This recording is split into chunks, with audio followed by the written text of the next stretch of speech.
If you can tell me you are a one-party state, you are a dictator, you don't, then we can talk. Say that. So if people are electing me, what is your problem?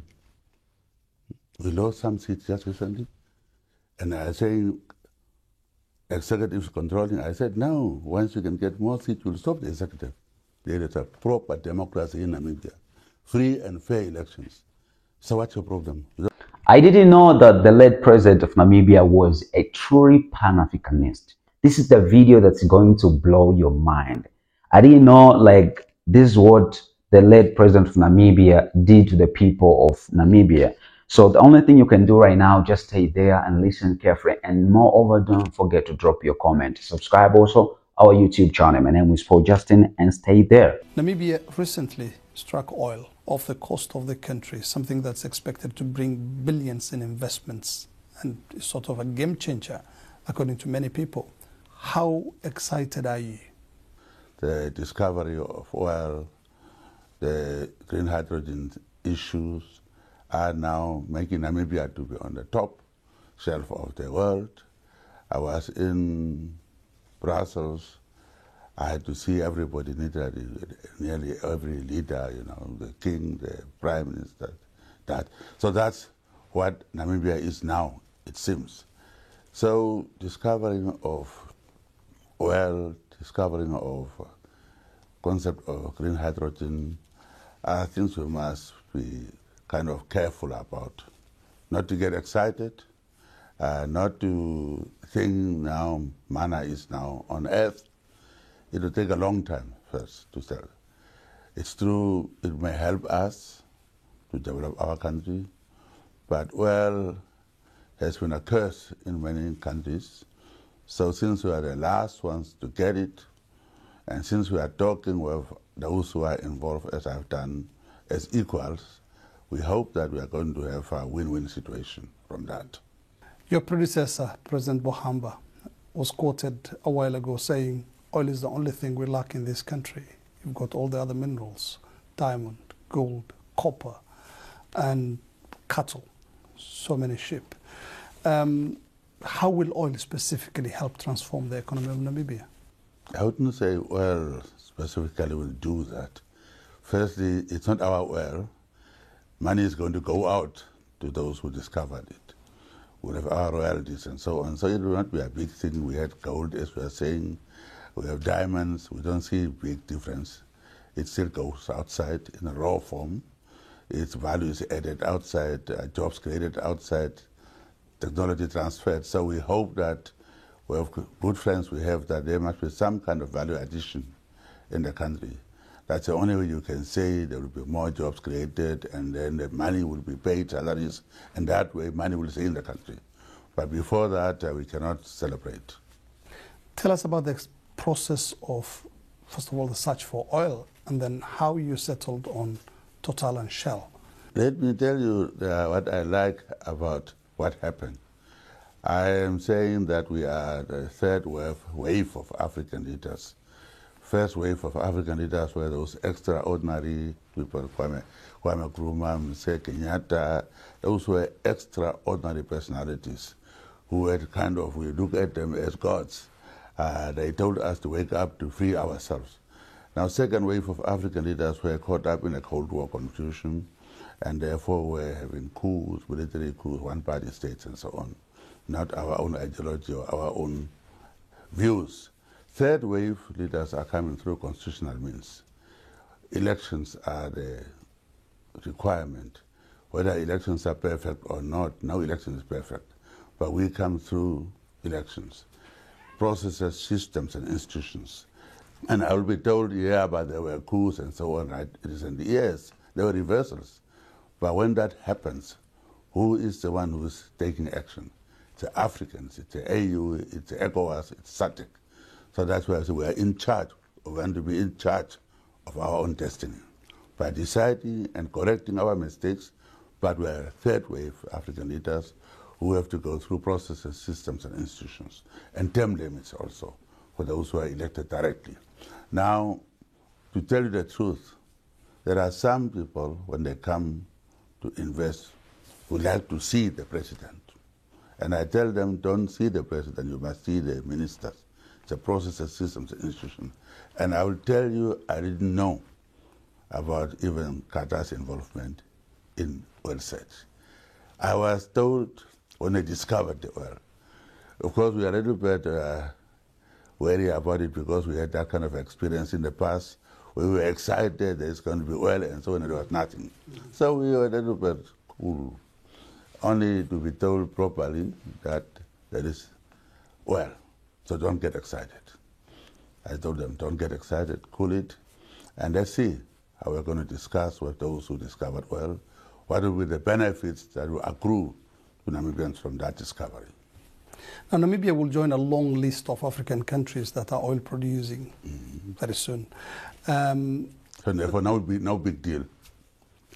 Indeed, but again, in some of these countries, oil has not been helping much. It's been a curse, as some would like to put it. What are you doing to ensure that Namibia doesn't fall into the trap of those countries where oil has been a curse?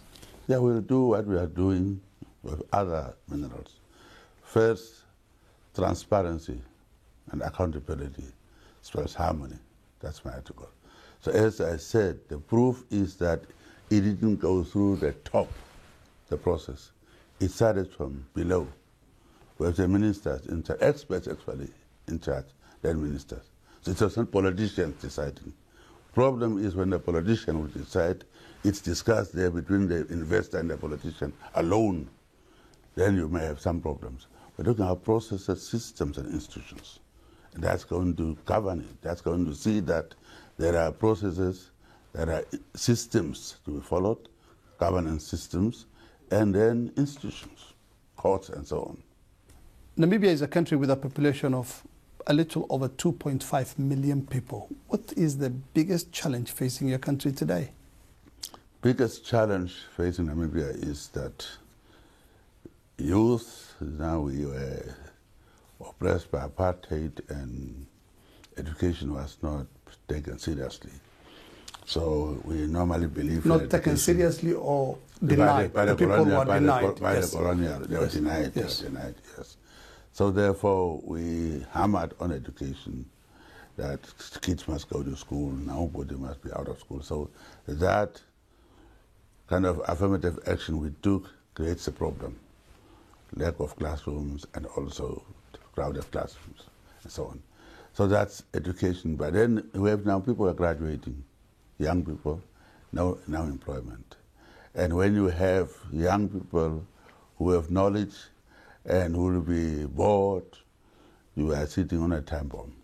So that's one thing. That's why we are thinking that we have to look into different ways of doing things. Like the green hydrogen issue that is now on top. It's not an immediate issue. It will be probably 20 years or so on. But already, I think scholarships have been given to our students to study the field. You will see that we are setting up institutions already to have people to discuss this hydrogen thing, but it's a long-term thing. Now, oil will be the same thing too. We are going to discuss with those who found the oil, how do they want to see we can benefit from it. And lucky enough, since I'm sitting in this country, having brothers like them involved makes it easier to discuss as equals and as friends. And that will help us. Also to gain from them, from their own experience. We're talking as brothers. Indeed. Mr. President, Namibians were not only denied education by the colonialists, first the Germans and then later on the apartheid regime of South Africa. They were also denied land. Most of the land is in the hands of the white minority in Namibia. You've been carrying out a number of activities, including the land reforms, trying to buy back land and give it to the people. It's not working, is it? Well, firstly, let me tell you how the 5 Western countries came into Namibia's independence process. When Angola and Mozambique got independence, they thought communism is one. But they decided where their kith and kin are, in Zimbabwe, Namibia, and South Africa, they must come in to kind of direct the process so that they can protect their kith and kin. So the issue of constitutional principles that they drafted were not regarding land, as land. There is no mention of land in our constitution, except chiefs administering the land. It was made to be a property, so that the property of person cannot just be taken away from them under our constitution. So that was done that it is a property, not land. And therefore it becomes a very difficult thing, and under our constitution, just to grab the land. Yeah, we can. Until today? Until today. In the constitution? Yeah, constitution is our constitution. Why don't you repeal it? Why well, don't you? We spera. You have to go with time. It's true, land per se doesn't make you rich. I have a farm. I had it for 20 years. You can sit there and starve also on that farm. We try to buy land to resettle our people. We spend a lot of money. But if you don't train them how to use that land, it doesn't help. So the idea is to utilize the land. Or let me also ask you, if everybody is in towns, they have jobs, are they going to ask for land? If they are properly employed, they have income. It's a question of income, it's a poverty. So if we can address poverty wholesalely, maybe it will help. But land, some people are using it now as a right that to belong to my country. But how about Windhoek? There's a land of some other people too who are living there. So things have moved on. But definitely we are addressing it in a proper way, where it is fair also to those whites whom we are reconciling with. We said, we made peace. We had to at war, by the way. It was a difficult situation. Mm-hmm. So we had to reconcile. Now we are telling them we have political power that we have used, that we are now reconciled at political level. Also, not only land, other businesses, you must also reconcile with us at economic level. So the second phase, we call it, our former President Nyoma coined it to say second phase of our struggle. That is that of really economic emancipation. But it's untenable, isn't it, Mr. President, when 90% of the population do not have access to land? You see, land doesn't solve immediately problems. President Mugabe grabbed the land, and as is the solution, today land is being returned to some of the whites. So grabbing it alone is not going to also solve the problem. So we have to do it in a way that there must be a win-win situation one day to maintain peace also. You have situations where people are going to come when their kids and kins are being attacked. You saw right now what is happening. I was in Brussels. NATO people were meeting that they didn't invite me or consult me. Russians were maybe having their meetings there, they didn't consult me. But today, we are being urged to condemn and so on, while ignoring us as nobodies, because we are small people. But because we fight their wars, now we want us to have a say. Why didn't they consult me? That's my point. So that's how things work in this world. So we have to do it our own way, what is going to be good for us. But some would say, I've been speaking to some Namibians who say it's not a question of not having access to land. It is a question of, are you the right person? Because most of the political elite have got huge commercial farms. So is it a matter of access rather than, the situation as you're explaining it? I was born on a white man's farm. I could have grabbed that farm. Would you be happy with that? I bought a farm where I was born to call it my home. I could have grabbed the land. I could have instigated people to grab the land. But would we have had peace we have today? So I bought a land where I was born so that I can say I have actually, it is a home. Because I'm from Senda, people who are from the north say, I'm going home to north. So I was saying, Hake, where do you belong? That's why I had to say, let me go and buy the farm where I was born, in the area. That's what I did. So I didn't buy that farm to make profit. I said it will be my home, where I am from. That's why I bought it. And I had to buy it. I should have taken it, isn't it? But to maintain peace, I bought so that we can be fair to everybody. But if people don't also join us, those who are sitting on it, as I said, young people are not going to be like me, to have that patience. Because we know wars are not good things we have experience. They don't have it, so they may like to experiment. So therefore it will be a different story. That's why I say do it while we are still there. Your government had decided to buy land off the white farmers, but it's been very difficult of late to get white farmers who are willing to sell their land. No, that's not the issue. It's what you do after the farm. The law says if you want to sell a land, they must first make a first offer to the government. And government gets a first offer, they will look at the farm, whether it's suitable for the settlement or not. And then if you can release it, that's the time they can sell it. Of course, they were trying to have some other ways to street also. But the issue is education in that field, farming. We were settling people at the farms without training them, and they were failing while the land was there. So we were trying to review that process. Let's talk about Namibia as a country endowed with resources. It's where the desert meets the sea and its breathtaking beauty and tourism and all the wildlife. How is tourism coming along? The last I knew was 1 million visitors. Any increase in the number of tourists recently? It was 1.7, but with this enemy that came to visit us also, it went down. It's picking up now again. I'm told somebody was just reporting to me. What enemy is that? Yeah, it is uninvited COVID-19. Yes. That's an uninvited enemy, which changed when we were trying to plan, I think this way, I call them independent intervening variable. We had planned with these variables we had and trying to go this way, and all of a sudden this independent intervening variable called COVID-19 came in, changed completely our trajectory. So there's been a reduction in the number of tourists coming to the country? Of course, everywhere in the world, so tourists couldn't travel. Yeah. So obviously it went down, but I'm saying it's starting to pick up now. Yeah. Somebody was just a Nigerian who told me, I was at the coast, it was full.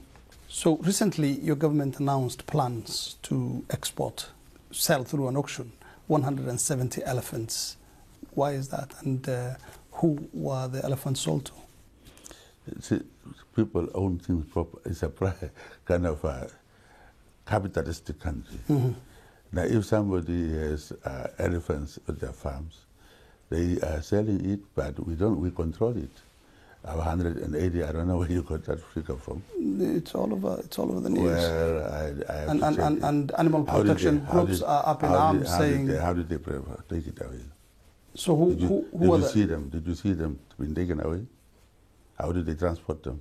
No, they're being captured as we speak. Are they being transported? By who? And where to? Exactly, that's what I want to know from you. You are the one who was telling me that. I'm telling you it's not the case. So you know it, so tell me, who is catching... Are you saying there have been no sale of elephants? If they sell, they have a right to sell it. It's their property. But it's the heritage of the people of Namibia. It's heritage because we saved it. Europeans don't have those things. They killed theirs. The British are telling me about lions. Do they have lions in Britain? We have them. We have preserved them. There are many, therefore we can do what we want to do with it. They tell us you are just like them. They don't have elephants and lions in their countries. But they want to come and teach people who have preserved that resource. Let's talk about the issue of Namibia's education. The first university established years after independence. Not years. Immediately after, there were Immediately after independence. There were no universities whatsoever. And we have already about 4 universities. So we've done a great job. Education is not a problem to us. It's a question of jobs to create after education. I said it already. We're doing very well. And girls are more in graduating classes. So how is that going? And again, with this big number of graduates, how are they getting? Of course, they're not getting enough jobs. And they have to create jobs. So you are tooled, and you have to just start work. Everybody has to retool. They knew what we are going into. So therefore, you are given the tools. You have to create jobs too. environment must be created for you, education is created for you, given to you. You must also use that to create your own jobs everywhere. But definitely government will be doing what we can to create jobs. We talked earlier about investment like the discovery of oil. It will create more jobs. What we're talking about green already, about green hydrogen, we already know about there will be 30,000 jobs created one day. So those are the things we are creating. And people have to also have their own jobs. So how is the issue of dealing with poverty again? Because we've been hearing, just to add on to the issue of many poor people, the resettlement programs not working well. Politics, I hear that in Kenya, I hear that opposition will say something. It's politics. You can't tell me there are no poor people in Kenya or in America. I live in America. Of course, there's I poverty was in everywhere. Harlem, so that's a big deal. One party has led Namibia since independence. It's not a coup. It's not a coup. We have democratic system there, as I said. It's through elections. So what's your problem? Where are the other parties? What? Go and ask them. If you can tell me you are a one-party state, you are a dictator, you don't, then we can I didn't talk. say that. So if people are electing me, what is your problem? We lost some seats just recently, and I say executives controlling. I said, no, once you can get more seats, you'll stop the executive. There is a proper democracy in Namibia, free and fair elections. So what's your problem? You don't want free and fair elections? No, it's not for me to say. So what's your problem? The first three presidents of Namibia are all from Then you can see the freedom. already 3 presidents. Yes. Where some countries, 100 years, is one president. Let me finish That's the the question. difference. Let me finish the question, Mr. President. The first 3 presidents of Namibia are all from, the freedom So what? fighting days So and the struggle. So what? You punish them for fighting to free the country? I'm finishing the question. Yeah, I'm also answering. Are we going to get a new generation What of is your Namibian problem leaders? of that? Namibians will do that. It's democracy. What do you want now? To just bring you to come and take over? People have elections. You must question, are your elections free and fair? Now, if people are electing, what is your problem? People are going to decide how people are free. They're not oppressed. Now, single generation is jailed in Namibia. Those are the things to talk about, which you have in your countries, in America even. We are #1 in Africa, come to freedom of press. We are #7 in the world. Some big countries, we beat them. Those are the things, those are the people who are exposing, they will be causing you to have accountability. And free press is #1. We don't talk about that. I thought you would talk about it. Good things you don't talk about, huh? Free press in Africa has been there for a long time. You ought to be proud of that. And if that is the case, and if democratically people are electing us, what is your problem? What is your problem? Anybody's problem, actually. To me, countries like America have one-party state. Republic and Democrats, how do they differ ideologically? Personalities only. And they have been in power. There are no socialists ruling in America. Did you ask them about that? So if elections, people are voting for you, what's your problem? You have democracy in America, as I told you in the beginning. So the fact that we are there, freedom fighters, we fought, by the way, to free the country. Suffered. Ended up in a refugee camp? Yeah, everywhere. I was everywhere. We suffered. And same members we're talking about, they suffered. Yeah, the founding fathers. So they fought for that country. Not to be questioned that you are ruling still. And you brought democracy there, where people are electing free and fair elections. Well, the 7th one now that's coming. So if that is happening, what would be the concern of anybody outside? Thank you so much for watching this video. My name is Paul Justin. Don't forget to subscribe our YouTube channel, drop your comment and like this video. Thank you so much and bye-bye.